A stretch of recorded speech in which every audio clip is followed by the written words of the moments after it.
You're listening to 91.7 FM, WSUW, in Whitewater, Wisconsin.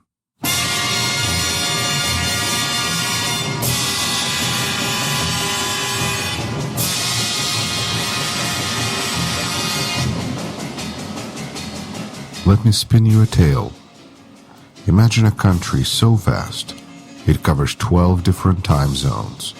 A country rich in oil, gas, and timber. Yet a country that imports everything else, including gasoline. A country where value of money depends on the price of a barrel of oil. A country ruled by its security agency, where those objecting get sent to prison, shot, and poisoned. A country where TV battles the refrigerator. A country where people can't decide what is worse, to stay silent or to speak up. A country where George Orwell's 1984 is a bestseller. Now imagine you live there. You're listening to Rashkin Report.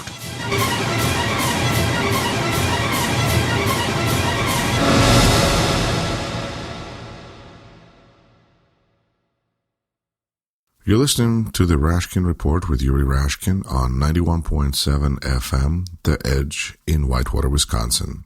Welcome back to the program, and today we're going to concentrate a little bit on taking a look at the news of what's going on in Russia and perhaps providing it with some perspective and insight.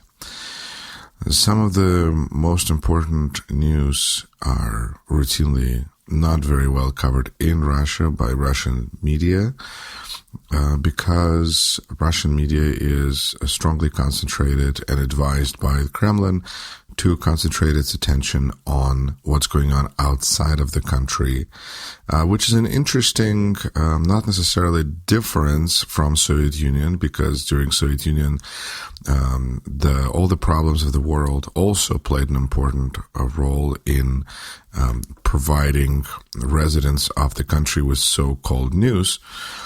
But at least during Soviet times, there was a certain satirical magazine, for instance, called Crocodile, whose job was to make fun of things that were not going well in Russia. But what they would concentrate on is that they would have certain attitudes that they were allowed to make fun of, such as maybe people who were trying to get too much stuff.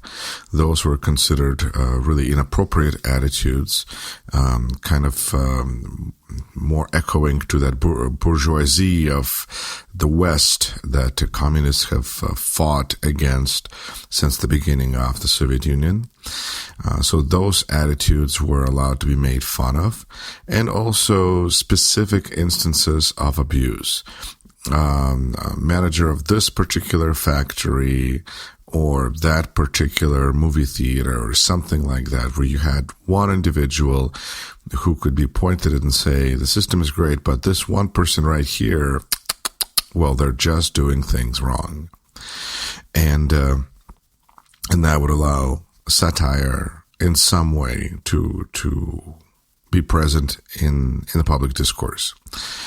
On the other hand, today's media is providing fewer and fewer opportunities, although it seems like there's more and more to laugh at.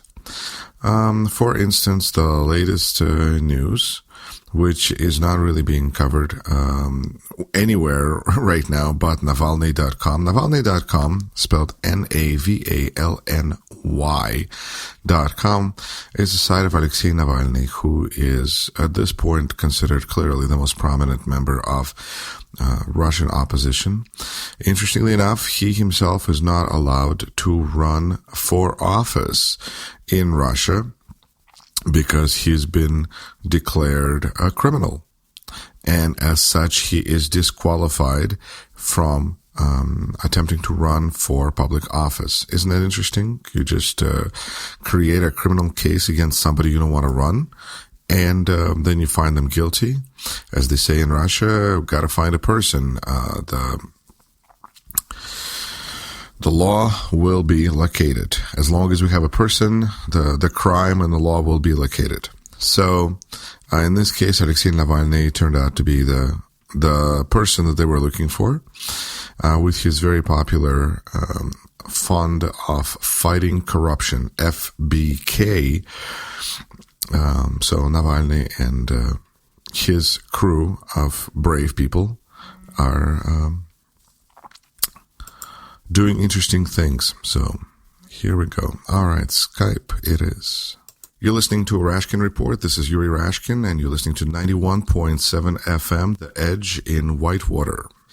My next guest is Dmitry Dubrovsky, formerly a professor at St. Petersburg University and now a scholar at Columbia University. Dmitry, welcome to the program. Thank you. If you could talk a little bit about the trajectory of how you ended up being a scholar in Columbia. Well, I think you were pretty happy and feeling pretty productive in St. Petersburg, but you no longer feel welcome there. What happened? Well, it was really a long story. Originally, I was there. I used to work as head of the program of human rights at Smolny College of Liberal Arts and Science, which used to be the part of the state university, St. Petersburg State University. And then a new rector came, who used to be the teacher of the two presidents, Putin and Medvedev. So current rector of the state university was the dean of School of Law, and both of our presidents, I mean Putin and Medvedev, are alumni of the School of Law. And the problem with this director was our serious disagreement about what the human rights is about. Because mostly we disagreed about the human rights as a topic of law, because I'm not lawyer, I'm historian by degree, and I always believe in the human rights as an interdisciplinary field to be taught. And originally, I was invited to establish the human rights program in the Smolny College as a liberal arts college, and there is no serious requirements for the law. So the program was itself about the representation of the human rights agenda in the different disciplines, history, anthropology, even literature. But although the goal was certainly different from the legal aspect of the law, or legal aspect of human rights, but the rector was very actively disagreed with, not only with my with my approach to the human rights, but also with my public activity as a civil rights activist in St. Petersburg and as a member of the Human Rights Council of St. Petersburg. Just to clarify, rector in English would be head of the department, head of the school, or no. The St. Petersburg State University rector is the rector of the whole university. Because the university is separated into different departments, and department is headed by deans. Okay, so this is the new head of the entire university came in and he said, "You, Dmitry, you're one of the problems." Yeah. Or is this your department that is a problem? Yeah, it's department too. So department, which is also very liberal, not only by title, by content, by origin. It's also under serious threat right now, I believe. But my story was very complicated because, as usual, in Russia, nobody used their direct political claim to remove somebody from the position. It's just administrative law, and that's what's happened with me because I was invited to taught courses in Bard College of New York. Then I moved to NED, National Endowment for Democracy, as a Reagan Festival Fellow. And at that time, they decided I immediately have to be back and started to teach courses. And because it is the long story, I have to go through the special evaluation, special assessment as a kind of competition program to be be restored. Well, to evaluate again. So on the same position I've got for the 10 years, by the way. So that's also so. Very How nice long too. did you teach at Smolny? 10 years. 10 years. Yeah. And now they wanted you to reapply and be Yeah. reevaluated. Yeah, exactly. But Okay. Ironically, I started with the very small, very starting position, and I'm still was in the same position 10 years later, which is how they don't want never want to promote me for any new position. So I'm just a senior lecturer. I'm never, even no professor. And you're a PhD, aren't you? Yeah, I did. Okay.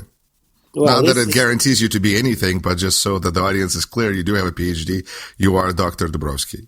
Yeah, that's right. But of course, the PhD is kandidatska in Russia. It's a little bit different system. So I don't have a Western degree. I have a Russian degree. So in Russia, there's one more degrry above PhD that you could conceivably get. Okay. Yeah. But the main problem was I've won the competition, and I have to be discussed on the 4 different departments, which is unique. No one at the state university went through the same procedure. I was appointed by the 4 different departments of the state university: political science, my own liberal college, sociology, and finally even the School of Law. And in disregard of that, I won. It was the very struggle. It was the very struggle for me to be on the competition in January last year.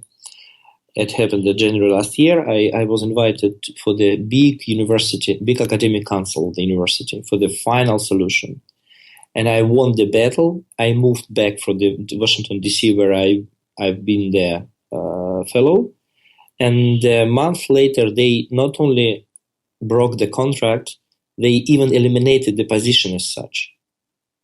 So although I won the competition, I have to be reappointed. But so you got all the 4 chairs to support you. Yeah.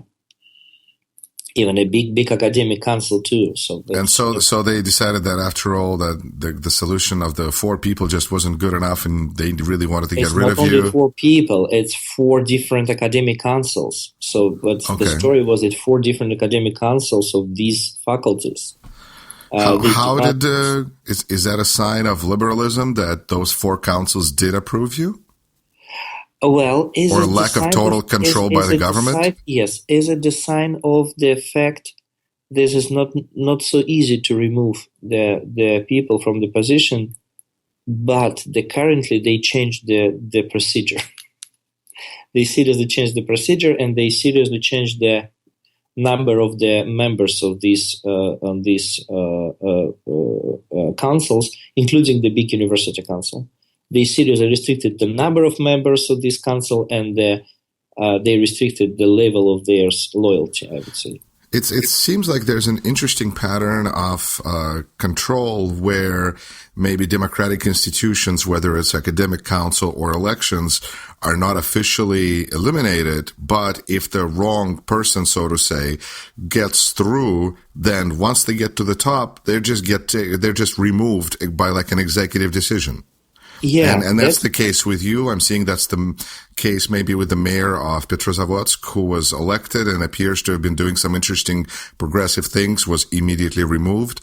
Or Lev Schlossberg in Pskov, who was, I think, re-elected to his position as a deputy in their elected body, and once again was just removed by the rest of the body.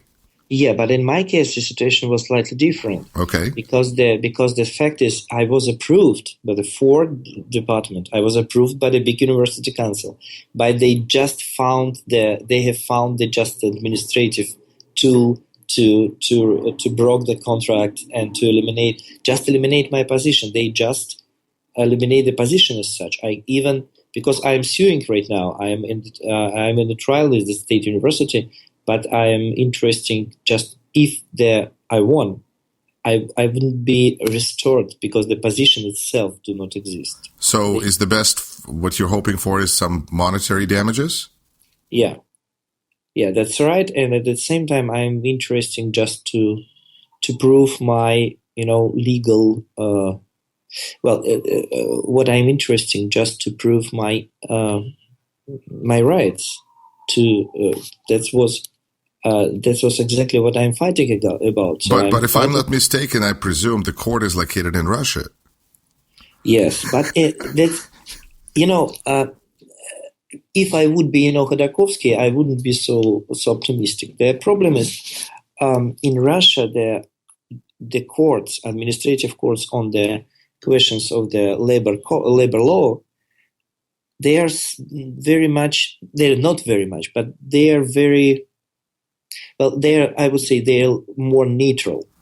They're less predictable. They're less predictable, yes, because in the terms of their decisions, we have number of decisions were positive decisions exactly in the labor law.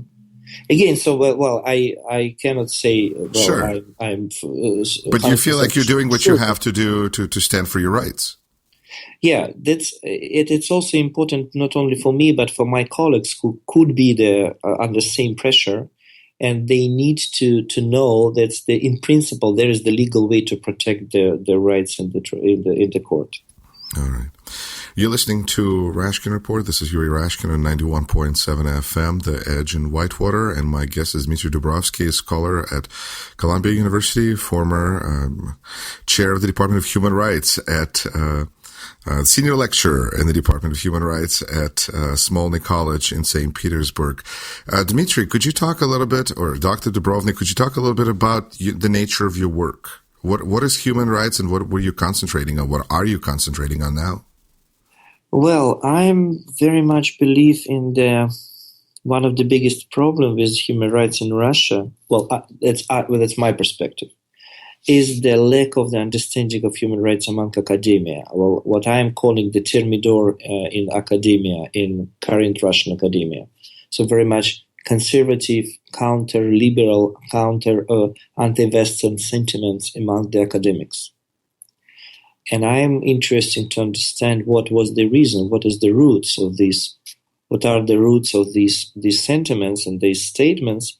And at the same time, in particular, I'm very much interested in the current approach of the most of Russian scholars to human rights, because we do have the too fundamentalistic approach to human rights in Russian school, very fundamentalistic liberal and very fundamentalistic conservative. So we don't have any critical approach to human rights. We unfortunately don't have any discussion on it. So either you have people who are just for it or people who are just against it. Yeah, and for in the terms of the very much in the very quasi-religious sense. So that's the. What do you mean? Well, so it is my favorite scholar in Europe, Marie Dembour, stated. So that's the people who believe in human rights and who do not believe in human rights. Because nobody discusses it seriously. So this is just not a matter of discussion; it's just a matter of faith. It sounds like people who either believe in science or people who do not believe in science. Absolutely. So that's in from this perspective, I believe is absolutely. Well, I'm afraid is absolutely irrational to even to teach human rights, because human rights should be taught from the critical perspective. That's my approach, not from the perspective that you should follow the classical liberal theories of human rights and you should believe in it, or you shouldn't believe in human rights like other people stated in Russia. We shouldn't believe in human rights because of human rights as American invention to broke the Russian sovereignty or something. So that's one of the problems. So this I believe is dead end, because this is not a scientific discussion at all. So I do believe in the human rights as a development discourse and the critical approach to any position of in human rights. Because we should understand it as a matter of discussion and research rather than adoration. The matter of faith and as closing to the religious roots. So that's why I'm usually criticize both approaches. So one approach is developed to believe in human rights like civil religion, And at the same time, of course, I would criticize the people who believe the human rights is just couldn't be applicable for the Russian people, because we have a different civilization or different moral statements or different mentality. All right. Mentality. I think that's a fascinating subject. I remember in the mid to late 80s, Phil Donahue had these series of TV bridges with Soviet Union where there would be Russian people sitting on one side of the big screen and Americans on the other ones. And I do remember. I follow this. I follow this from the Russian side. I saw Right, me too. And I was a kid and I just thought it was amazing. And then sometimes they would show American commercials in between because those were the rules of the broadcast. And that was really fascinating. But I remember people walking, both sides saying, wow, I can't believe it. They're just like us. And do you really feel that Russians and Americans are alike, or are they different, or how are they different? And because of the mindset and those things? Well, I do not believe in the such imaged community like Americans or Russians. I do see a lot of similarities between me and the lecturers of the Columbia University where I'm teaching right now, and I do believe there's a lot of difference between me and people on the street of St. Petersburg who are Russians by citizenship or by identity. So that's. I do not believe in these, enormous big communities with their somehow similar features or behaviors. So that's why I'm very skeptical to compare these entities. Russians, Americans. What doesn't mean what I do understand. So we are living in these certainly different political conditions. And I couldn't predict what would be the Russians looks like if they would live in the same political and social, economical, or cultural circumstances like Americans do right now. So So you see more of the socioeconomic similarities. Poor people are poor people. Academia is academia. Yeah, that's right. That's right. I do see how the poverty is the common issue for both countries, but it's the different ways to resolve, or even practically for the majority of Russian population, poverty is the more or less normal way to live. They do not see any other opportunity. All right. So that's in the United States, the main challenge, I believe, the poor people do see the other way to live. So in Russia, there are approximately 20-25% of the population. They never, from the Soviet Union to now, they never lived in the situation different. So that's sometimes the situation a little bit better, sometimes worse, but in the medium. So the situation never could be seriously better than just the poverty.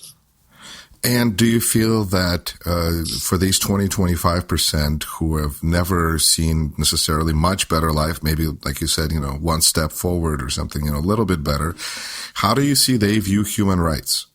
Do they see that this is a luxury of the rich people? How do they look at it? Yeah, I'm afraid they even understand it as a luxury of the Western people. Western people, okay. Yeah. Because of one of the biggest issue, we lost the opportunity to convert the claim of these people into the language of human rights. It was the opportunity. That was the window of opportunity in the 90s, where there was the opportunity to convert to apply for the social economical rights, to speak to take the people's claim to people's need as a needs of human rights, as a claim of human rights, to cover it into the language of human rights, which happened as from my understanding, which happened in civil rights movement in United States in 60s.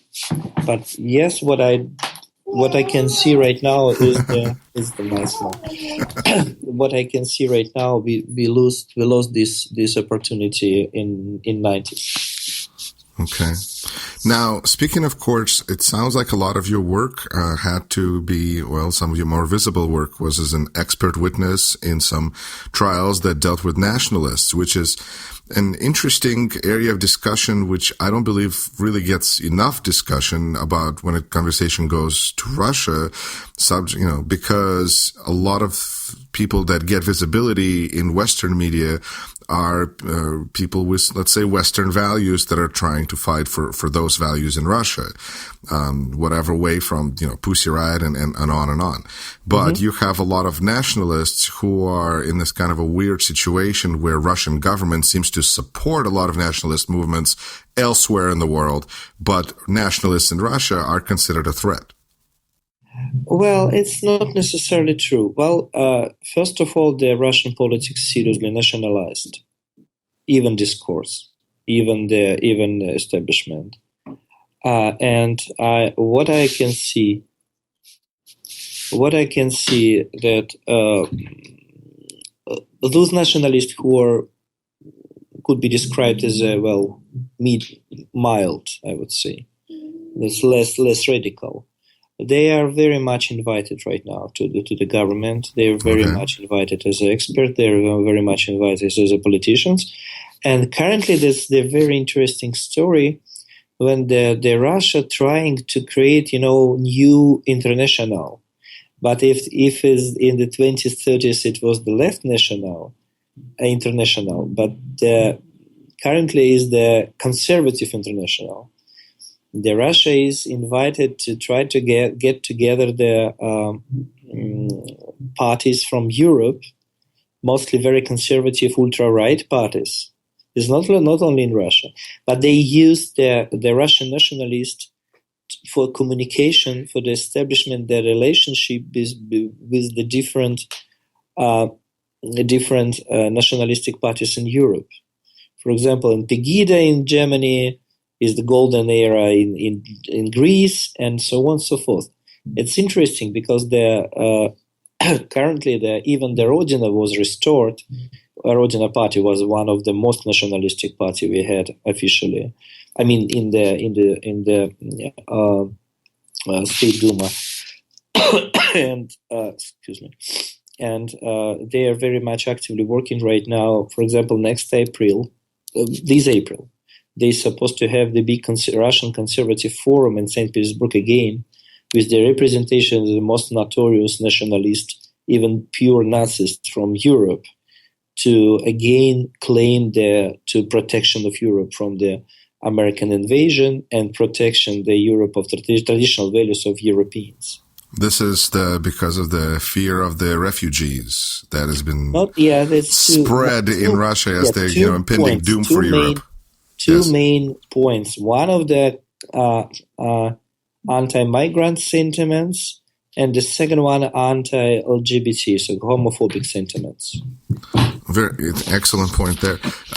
Do you feel that Russian government is so interested in supporting these parties across Europe because they tend to be more authoritative and dictatorial in the way they run, so they're easier to take over? Or is it because they're more just in opposition to the ruling parties, and therefore supporting them would create a little bit of chaos?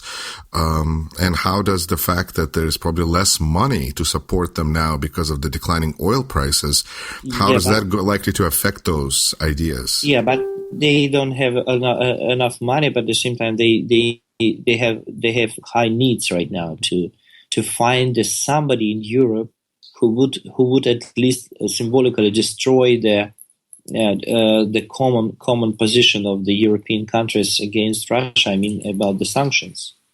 So this is for the one side is the foreign policy, and one of the goals of foreign policy to destroy this sanctions barrier, and to find somebody. This is already they have a kind of kind of success, and that Hungary or Greece or Bulgaria sometimes they try to attack these sanctions and try to disagree with them and try to rethink the sanctions as such. At the same time, it is very important symbolical way to legitimize the Russians in the West for Russians. because we have a number. That's interesting. The Russian Today, for example, they very much invite people with European background and scholars or politicians, and they are very much actively reported. For example, the Russian Today reported how the Europe are fighting against migrants, or how the Europe suffering about because of LGBT invasion and the dictatorship of the sexual minority and so on and so forth. That's interesting because it's a substantial part of the Russian Today and substantial part of the Russian television to invite the European expert and the European politician, European observers, for example. For example, for the Crimea so-called plebiscite, we have a number of the representative of even the European Parliament. This is when, I'm just going to quickly remind, so when Crimea was annexed by, in the process of being annexed, they staged a vote similar to... so-called plebiscite, and Russia invited the number of the so-called European deputies, but most of them they're not from the notoriously right parties, from League of North from Italy, and from the practically Nazis party from Germany, Nazis party from Belgium, Nazis party from Hungary. So there's some kind of an interesting historical trajectory there, because you have all these Nazis that are invited to verify free elections in Crimea, and the last example of this kind of a referendum was in 1938 in Sudet, part of Czech Republic, where there was annexed. Oh yeah, it's interesting, especially because the last March. It was the first this Russian Conservative Forum with the representation of the more or less same politicians in St. Petersburg, which was survived after the 700 days blockade, and the people who came, but at least one of them who demanded always the restore the good name of the Hitler in the German history. And also the party who declared the needs to restore the Germany and to take back the Kaliningrad as a Königsberg. And these people are celebrating their meeting in the center of St. Petersburg, that used to be Leningrad, surrounding on the memorials devoted to the blockade. Right, because the blockade during World War II. The people who sitting together is the people who call themselves patriots, Russian patriots.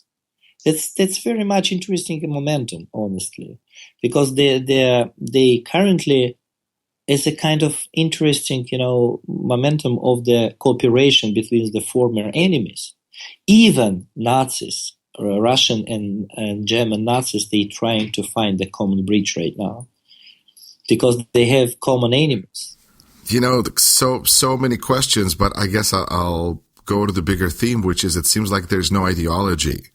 There's, in the past it was the communist ideas versus, other ideas, but now everybody's welcome because it's about just, international politics or money or.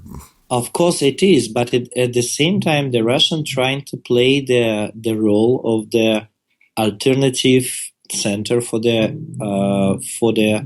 concentration and support of the world conservative anti-liberal movement.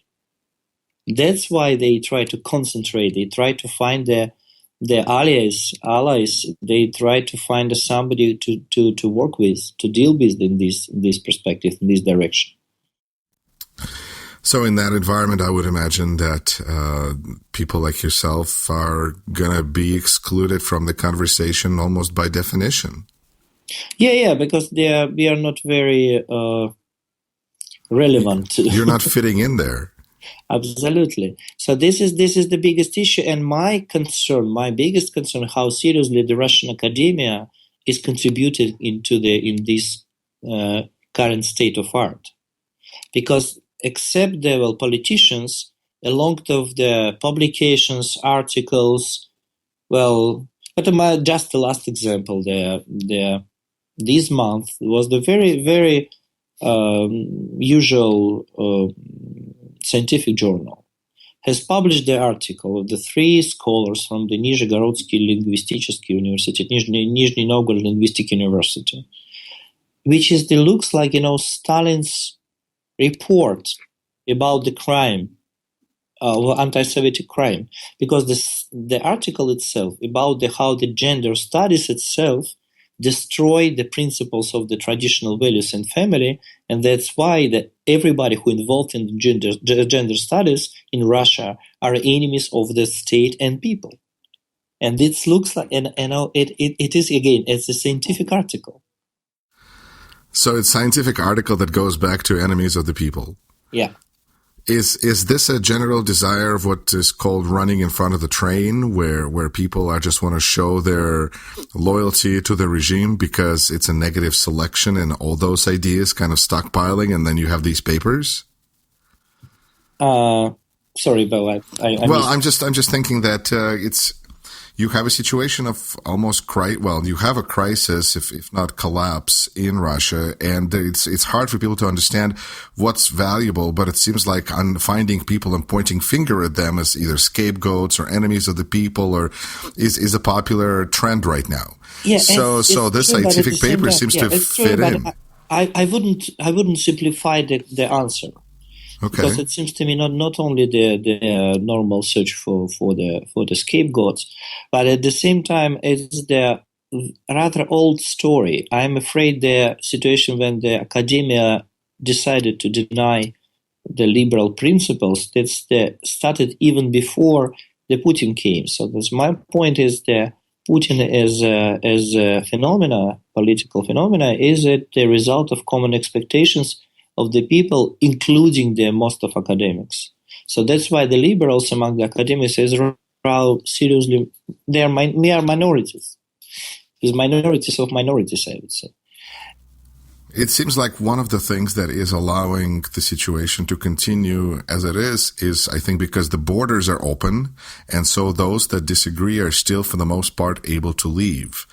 Yeah, is that something that's... I believe, yeah, the regime very welcome these people, the people who disagree to leave. So the mass repression is very cost, and that's not very much interesting to organize the mass repression, I believe. So that's what they are very happy to have the situation when the most of the decent just leave the country and living somewhere abroad, like in Belarus, for example. So Belarus, they have a more or less similar politics. They are very open for everyone to leave the country and just leave us and live somewhere outside of the country. Do not intervene in the politics, so you will be safe. I mean, even though on one hand it can be called a brain drain because you have the best and the brightest who feel that they're not welcomed because they may have new ideas that are forced to leave. At the same time, you have kind of a steam pressure being released because the most disagreeable people are leaving. How long can this last, and how do you see future of Russia in the next couple of years? Well, I do not see... Well, next couple of years we will have the crisis, but it's the long-term crisis. I don't believe it's the crisis for just 1 year. I believe it's the serious trend for Russia. I believe we will have the kind of long Brezhnev zastoy. So that is my. Well, we have a Brezhnev already, more or less. I mean Putin, and we have a zastoy. So you consider Putin to be more similar to Brezhnev?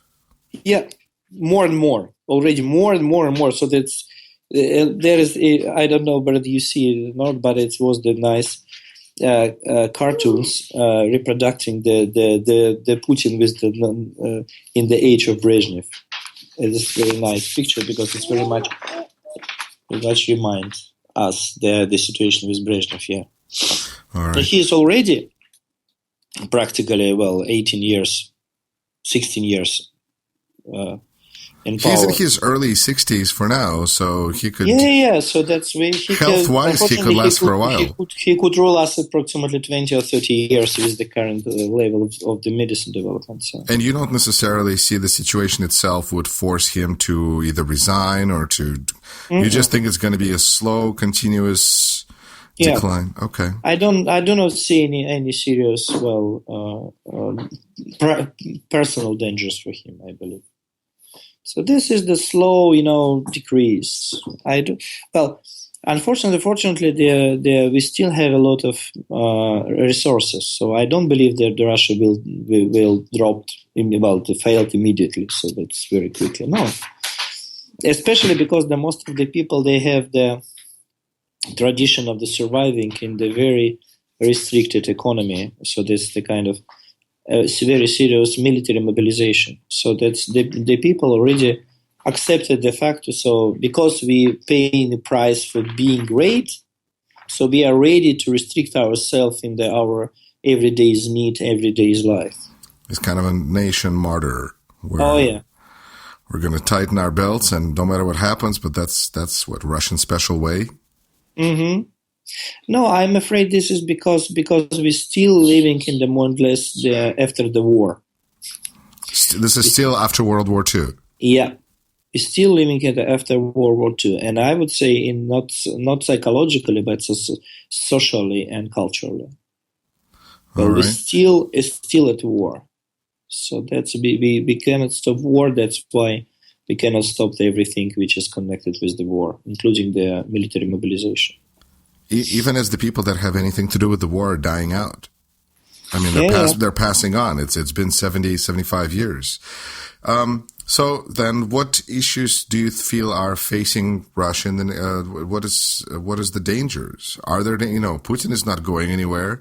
So that sounds, I guess, almost predictable. I can see the only dangers is the political instability within Russia. Okay. Because that is the level of the aggression and violence in the society is very high. And honestly, I am probably among these liberals. I'm always claimed the peaceful. I am protest. I always claim non-violent resistance. But I am a little bit afraid to quick destruction of the state, because if this happens, the blood will be everywhere in Moscow and St. Petersburg and everywhere. So that's what I'm really afraid of. Well, and I think that's a very common fear. So I will just quickly reset. This is 91.7 FM, The Edge in Whitewater. You're listening to Rashkin Report. This is Yuri Rashkin. And my guest is Dmitry Dubrovsky, a scholar at Columbia University, formerly senior lecturer at St. Petersburg College in St. Petersburg, Russia, on human rights.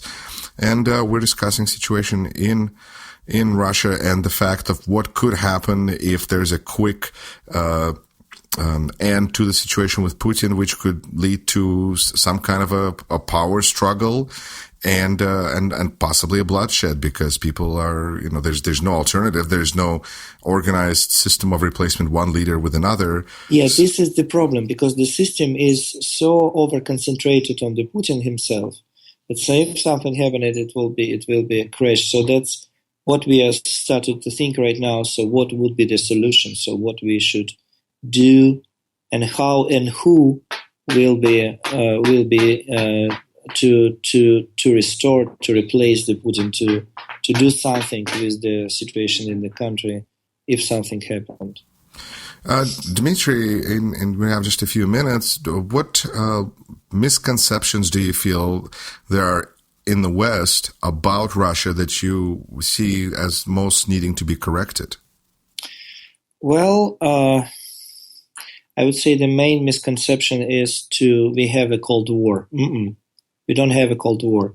In Cold War, we have two more or less structured superpower who are able to communicate, who more or less spoke in one language, although it looks a little bit paradoxical, but they spoke in one language of the real politics, or language of the I don't know, the two superpower could communicate more or less equally.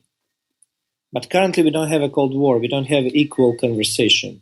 So we don't have equality. So because Russia currently is not equal in any possible sense, economically, military, socially, to United States.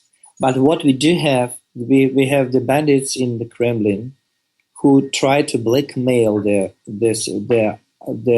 their world politics, blackmail the international politicians and what they are doing is not the conversation, is it just the bandits and hooligans behavior. And what I'm afraid the main misconception is the fact is we should stop to think about the Putin as a predictable politician.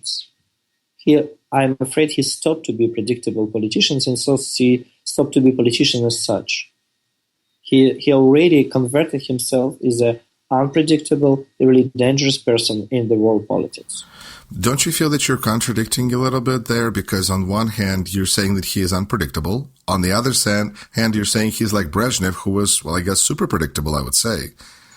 Well, it depends on what politics we are discussing. Okay. He's very predictable and stable within the country, but it's absolutely unpredictable and ad hoc politics outside of the country, because he practically stopped to communicate with any counselors. He stopped to listen to other advices. So I'm afraid he is practically over-concentrated on his personal statements, feelings, understanding, which is absolutely unclear. There is not transparent. We don't know what will be his next step. And this is of course the serious difference with Brezhnev, of course. Yeah, that's right. All right, Dmitry, thank you so much for this conversation. I hope we'll be able to continue it in the future. Anything that you would like to let listeners know that that you would like to? Well, thank you very much. I'm always like to have an opportunity to speak with and to share my understanding, and I'm enjoying my time in New York and hello, New York. All right. Thank you so much, Dmitry. Take care. Bye. Bye-bye.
You're listening to 91.7 FM, The Edge, WSUW in Whitewater, Wisconsin. And today we are talking about a historic meeting between Russian Orthodox Patriarch Kirill in Cuba and Pope Francis, which is going to happen Friday, February 12th. And joining me to discuss this is Konstantin von Eggert, Russian journalist and political commentator. Konstantin, how are you? Fine, hello. Why do you consider this to be such a substantial meeting?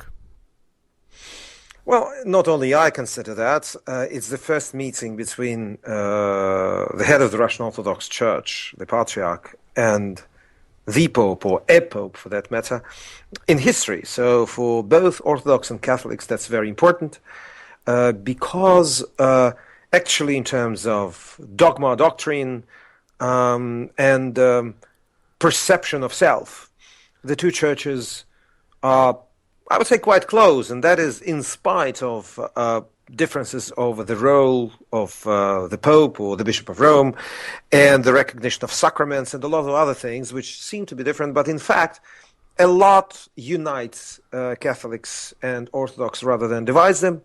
And I think that this meeting could, I'm not say it will, but I'd say it could open way for a rapprochement between the world of Orthodoxy and the world of Catholicism, and that, of course, will be a milestone for world Christianity, especially because the so-called Great Schism, or the split between, or the split of Christianity into Western and Eastern part in 1054, which is nearly 1,000 years ago, was a very painful one and reverberated through the centuries. So that may be the first and probably quite small step towards healing that. Now, they will be meeting in Cuba, and that's interesting because it's neither Rome nor Russia. So there's location. Why do you feel they're meeting there? I think that whenever the subject of a possible meeting between the Pope and the Patriarch was breached in the last 25 years, it was always clear from the beginning that the meeting will take it was always clear that the meeting will take place in a neutral territory. Because if the Patriarch comes to Rome, then it is as if he's considering himself to be subordinate to the Pope. If the Pope comes to Russia, then it means that it's vice versa. So it was always meant to be in a third country. All right. Why Cuba? I think that it is a very peculiar combination of factors that led to that. On the one hand, there is the superficial reason that the paths of both holinesses meet in Latin America in this particular moment. Both are touring the region. Well, and there. But there is another reason, I think. For the Patriarch, meeting in Cuba means meeting in a country that is kind of friendly to Russia. So it's not his turf, but it's not Switzerland or something else. It's a country to which both of them have connections for different reasons. And of course, for Pope Francis, it is a Spanish part of the Spanish-speaking world. He's been to Cuba, as actually previous popes, and that's his home turf, if you wish. So for both, it's not only a third country, but a place where a certain warmth, a certain special relationship could be claimed. All right. Now, in the world, there are over 2 billion Christians, according to Pew Research Center and estimates in December 2011, of which over 1 billion are Catholic and 260 million, roughly, are Orthodox Christian. Why do you feel that, Pope Francis is interested in this meeting? Well, the issue of relationship with Orthodoxy was always very painful and very important for the Catholic Church after the separation of 1054.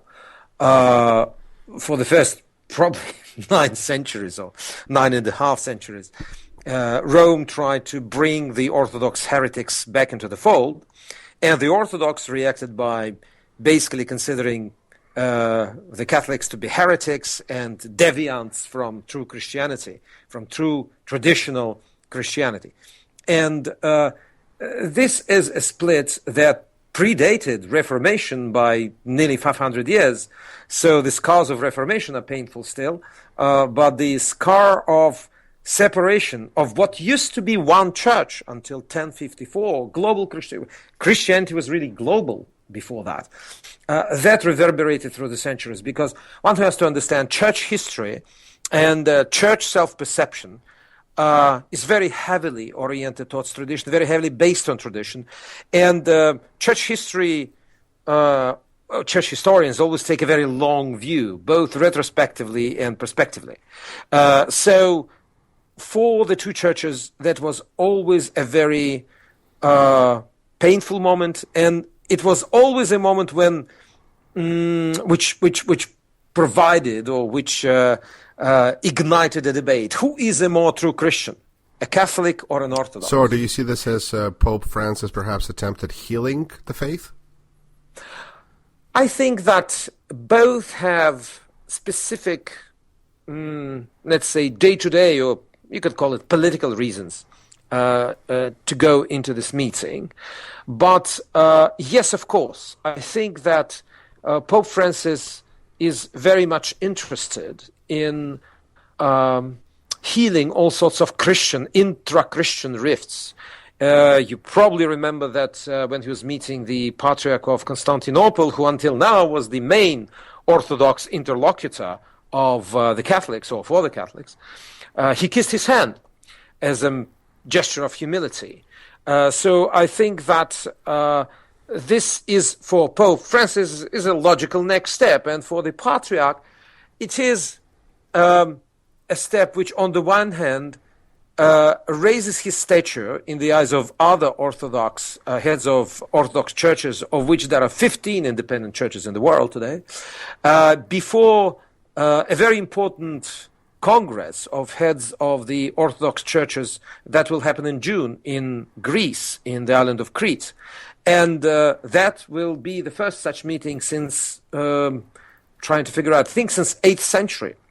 So the Patriarch wants to arrive there as someone who is not just heading a church in trouble. The Russian church is in trouble because of Russian-Ukrainian war and the threat of the Ukrainian Orthodox Church, which is notionally part of the Russian church, separating from it. But he will arrive as someone who has his own channel of communication with the Pope, someone who stands right by the side of the Pope as a global leader, and also who fulfills a destiny which the Patriarch always felt it needs to be fulfilled, of putting the Russian Orthodox Church, which is the most numerically strong among the 15 Orthodox churches of the world, at, if you wish, the top of the heap, where its numerical strength will correspond to the level of relations it maintains. Konstantin, you hit pretty much on the two questions that I was going to ask you next, so I will make a third question out of it. You're saying that this is a new channel for Patriarch and for the Russian Orthodox Church, and you also mentioned that these are not the best times for Russian Orthodox Church because of the conflict with Ukraine. Could this be also called a new channel for Kremlin with the West because of limited number of channels, because of sanctions and everything else? I think that, let me put it like that, Yuri. I think no one can order the Patriarch to meet the Pope, because it's not just a meeting of an ambassador with a president or a prime minister. It is a meeting which makes history.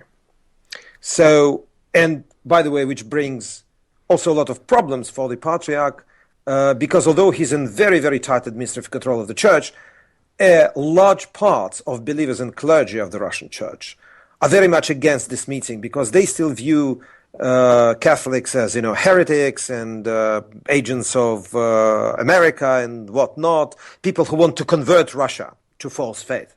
And that is a very widespread trend in the Russian church, and I think that the Patriarch understands that. So I don't think that Putin just called the Patriarch and said, "Hey, Your Holiness, could you just figure out how you can meet the Pope in about a month, because I'm in big trouble with the West over Ukraine and Syria." It is clear that the Kremlin had an advanced knowledge of this meeting. It is clear that the Patriarch will deliver certain messages, for example, that Russia fights international terrorism in Syria and so on and so forth. But let's be frank. I mean, I don't think that even if the Patriarch repeats that Mr. Putin is fighting for peace in Syria, I don't think that Pope Francis will believe it. Has his own attitude, which probably is not very realistic, is that it all should be solved politically with peace and things like that, but I don't think he will approve of bombing of Aleppo. And another thing which is important is that, as I said, church history has its own pace and its own speed. In 30, 40 years' time, if there is real progress to Christian unity, or at least Orthodox Catholic unity, personal views of Pope Francis, who, for example, to my mind is too left-wing, or personal views of Patriarch Kirill and his story, to my mind, he's too close to the Kremlin, too much linked to the state. In fact, they will be irrelevant if real steps towards Christian unity are achieved in whatever, 20, 30, 40 years. I suppose that is the important level at which I try to look at it. And I also think that having met different popes over the last 15 years, Mr. Putin understands that although this pope is a bit probably more sympathetic to Russia, coming from Latin America and disliking America more than the previous ones, but it's not going to be a game changer for Putin. So I suppose that although there are day-to-day sort of current diplomatic and political elements to that, the meeting is much more important. It is much more than that. All right, Konstantin Vonegger, just final question. Do you wish you could be there? Oh, yes, unfortunately I cannot, but I'd love to be there and see it. Although, frankly speaking, as a journalist, I can tell you there's not going to be much to see, but to see the hug, the embrace between the Pope and the Patriarch, that is a view, an image of a lifetime. So, yes, I would like to be there. Unfortunately, I cannot. Konstantin Vonegger, thank you so much for being on the program. Thank you. Take care.